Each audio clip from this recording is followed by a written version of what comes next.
جی بالکل، آج پوری دنیا میں شہری دفاع کا عالمی دن منایا جا رہا ہے۔ اس سلسلے میں پشاور میں بھی جو شہری دفاع کے رضاکار ہیں انہوں نے مختلف قسم کی تقاریب کا انعقاد بھی کیا گیا ہے، جبکہ ریلی بھی نکال رہے۔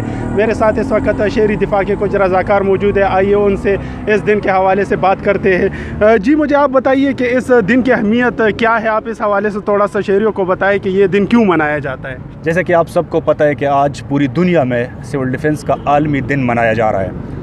اس دن کی افادیت میں ذرا واضح کر دوں کہ ہم شہری دفاع والے کیا کرتے ہیں۔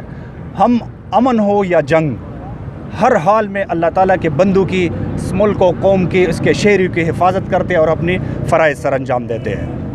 اب پوائنٹ پہ آتے ہیں کہ یہ دن ہم کیوں مناتے ہیں۔ تو ہم نے ایک حلف لیا ہوا ہے، ایک تجدید، ایک عہد کیا ہوا ہے اس ملک و قوم کے آئین کے تحت۔ ہم نے ایک حلف لیا ہوا ہے کہ ہم 24 آورز اس ملک کے لیے اپنی جان تک نچھاور کریں گے۔ اس عہد کی تجدید کے حوالے سے ہم یہ دن مناتے ہیں کہ انشاءاللہ چاہے کوئی بھی حادثہ ہو، کوئی بھی ڈیزاسٹر ہو، کوئی بھی ایمرجنسی ہو، سول ڈیفنس کے یہ رضاکار، سول ڈیفنس کا یہ سٹاف، سول ڈیفنس کا یہ محکمہ ہر میدان میں ہمیشہ کی طرح ہراول دستے کا کردار ادا کرے گا انشاءاللہ۔ جیسا کہ آپ لوگ دیکھ رہے ہیں کہ یہاں پر شہری دفاع کے رضاکاروں کا کہنا ہے کہ چاہے جنگ ہو یا امن ہو، انہوں نے یہ تجدید کیا ہوا ہے کہ وہ شہریوں کی حفاظت کریں گے اور ان کی ہر حال میں حفاظت کریں گے، جبکہ اس کے ساتھ ساتھ جنگ کے موقع پر ان کا علاج معالجے کا بھی وہ بندوبست کریں گے۔ جی